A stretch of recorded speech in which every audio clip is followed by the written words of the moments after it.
Assalamualaikum warahmatullahi wabarakatuh. Tabi pun. Yang terhormat Bapak Adi Chandra SMMM selaku dosen pengampu mata kuliah manajemen keuangan. Pada video kali ini saya akan membahas materi mengenai manajemen modal kerja. Sebelumnya, perkenalkan diri terlebih dahulu. Nama saya Melisa Alivia dengan NPM 22411006. Nah, langsung saja pada poin pertama yang akan kita bahas, yaitu mengenai definisi modal kerja. Yang pertama, menurut Harahap, pada tahun 2008, modal kerja adalah aktiva lancar dikurangi utang lancar. Modal kerja ini merupakan ukuran tentang keamanan dari kepentingan kreditur jangka pendek. Kenaikan dalam modal kerja terjadi apabila aktiva menurun atau dijual atau karena kenaikan dalam utang jangka panjang dan modal. Kemudian yang selanjutnya yaitu definisi daripada manajemen modal kerja. Manajemen modal kerja merupakan suatu pengelolaan investasi perusahaan dalam aset jangka pendek. Artinya, bagaimana pengelolaan investasi dalam aktiva lancar perusahaan. Manajemen modal kerja melibatkan sebagian besar jumlah aset perusahaan. Nah, untuk poin yang selanjutnya yaitu mengenai kebijakan daripada modal kerja. Kebijakan modal kerja adalah keputusan mendasar sehubungan dengan jumlah setiap kategori aktiva lancar yang ditargetkan dan bagaimana aktiva lancar tersebut akan dibiayai. Pentingnya pengelolaan modal kerja diantaranya yaitu sebagian waktu manajer keuangan adalah untuk operasi internal sehari-hari perusahaan yang merupakan bagian dari pengelolaan modal kerja. Kemudian aktiva lancar merupakan bagian yang cukup besar dari total aktiva atau sekitar 40% dan berfluktuasi dengan penjualan. Selanjutnya yaitu pengelolaan modal kerja sangat penting bagi perusahaan. Kemudian yang terakhir, pertumbuhan penjualan mempengaruhi investasi dalam aktiva lancar. Selanjutnya, poin pembahasan yang akan saya bahas mengenai sumber modal kerja. Yang pertama, menurut Kasmir tahun 2010, sumber dana untuk modal kerja dapat diperoleh dari penurunan jumlah aktiva dan kenaikan pasiva. Berikut beberapa sumber modal kerja yang dapat digunakan, yaitu yang pertama ada hasil operasi perusahaan. Maksudnya adalah pendapatan atau laba yang diperoleh pada periode tertentu. Pendapatan atau laba yang diperoleh perusahaan ditambah dengan penyusutan, misalnya cadangan laba atau laba yang belum dibagi. Kemudian yang kedua yaitu keuntungan penjualan surat berharga. Keuntungan penjualan surat berharga juga dapat digunakan untuk keperluan modal kerja. Besarnya selisih antara harga beli dengan harga jual surat berharga tersebut. Dan yang ketiga ada penjualan saham. Penjualan saham artinya perusahaan melepas sejumlah saham yang masih dimiliki untuk dijual kepada berbagai pihak. Hasil penjualan saham ini dapat digunakan sebagai modal kerja. Sekalipun kebiasaan atau prioritas dalam manajemen keuangan, hasil penjualan saham lebih ditekankan untuk kebutuhan investasi jangka panjang. Kemudian yang keempat yaitu penjualan aktiva tetap. Maksudnya, yang dijual di sini adalah aktiva tetap yang kurang produktif atau masih menganggur. Hasil penjualan ini dapat dijadikan uang kas atau piutang sebesar harga jual. Kemudian yang kelima yaitu penjualan obligasi. Perusahaan mengeluarkan sejumlah obligasi untuk dijual kepada pihak lainnya. Hasil penjualan ini juga dapat dijadikan modal kerja.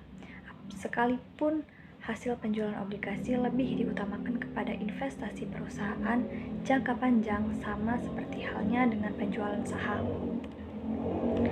Kemudian yang keenam ada memperoleh pinjaman dari kreditor. Memperoleh pinjaman dari kreditor atau bank atau lembaga lainnya, terutama pinjaman jangka pendek. Khusus untuk pinjaman jangka panjang juga dapat digunakan, hanya saja peruntukan pinjaman jangka panjang biasanya digunakan untuk kepentingan investasi. Kemudian yang ketujuh ada dana hibah. Dana hibah, memperoleh dana hibah dari berbagai lembaga. Dana hibah ini juga dapat digunakan sebagai modal kerja. Serta yang terakhir yaitu dana sumber lainnya. Pinjaman dari kredit bank, pinjaman jangka pendek, utang, dagang dari supplier dan lain-lain. Itu termasuk dalam dana sumber lainnya. Kemudian poin berikutnya yang akan saya bahas yaitu mengenai konsep modal kerja. Menurut Kashmir pada tahun 2010, secara umum konsep modal kerja dibagi menjadi 3 macam, yaitu ada konsep kuantitatif, konsep kualitatif, dan yang terakhir konsep fungsional. Yang pertama mengenai konsep kuantitatif, menyebutkan bahwa modal kerja adalah seluruh aktiva lancar.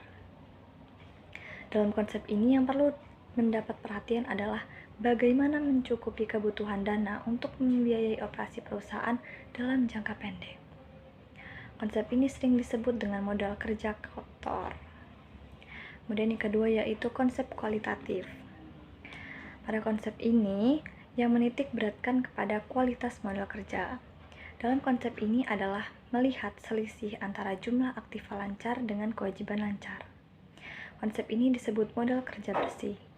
Kemudian yang ketiga atau yang terakhir yaitu konsep fungsional. Konsep ini menekankan kepada fungsi dana yang dimiliki perusahaan dalam memperoleh laba.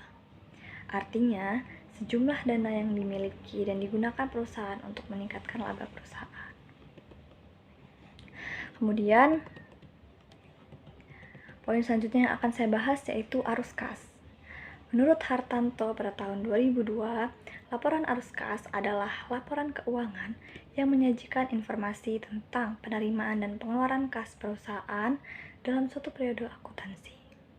Laporan arus kas merupakan laporan keuangan pengganti dari laporan perubahan posisi keuangan atau laporan sumber dan penggunaan dana. Kemudian poin selanjutnya yaitu motif memiliki kas. Dari teori ekonomi John Maynard Keynes, masyarakat cenderung untuk menguasai uang berbentuk tunai dengan 3 motif di belakang pemikirannya, yaitu yang pertama ada motif transaksi. Berarti seseorang atau perusahaan memegang uang tunai untuk keperluan realisasi dari berbagai transaksi bisnisnya, baik transaksi rutin maupun tidak rutin. Kemudian yang kedua ada motif berjaga-jaga. Motif ini berarti seseorang atau perusahaan memegang uang tunai yang dimaksudkan untuk mengantisipasi adanya kebutuhan-kebutuhan yang bersifat mendadak. Pada perusahaan, motif berjaga-jaga ini bisa dilihat dari saldo kas minimum yang ditetapkan. Kemudian yang terakhir atau yang ketiga yaitu motif spekulasi. Adalah motif seseorang atau perusahaan pemegang uang dalam bentuk tunai karena adanya keinginan memperoleh keuntungan yang besar dari suatu kesempatan investasi. Nah, biasanya investasi yang bersifat liquid. Kemudian yang terakhir yaitu poin manajemen kas. Kas dapat diartikan sebagai uang tunai yang ada dalam perusahaan dan pos-pos lain yang dalam waktu dekat dapat diuangkan sebagai alat pembayaran kebutuhan finansial yang mempunyai sifat likuiditasnya paling tinggi. Kas meliputi uang tunai, kertas atau logam, baik yang ada di tangan perusahaan atau uang tunai dalam tangan atau ada di bank seperti cek, giro. Nah, teman-teman, itu tadi adalah beberapa poin di dalam materi manajemen modal kerja yang sudah saya bahas dan sudah saya sampaikan. Kurang dan lebihnya saya mohon maaf, semoga dapat bermanfaat dan dapat dipahami dengan baik. Saya ucapkan terima kasih dan saya akhiri. Wabillahi taufiq wal hidayah. Wassalamualaikum warahmatullahi wabarakatuh.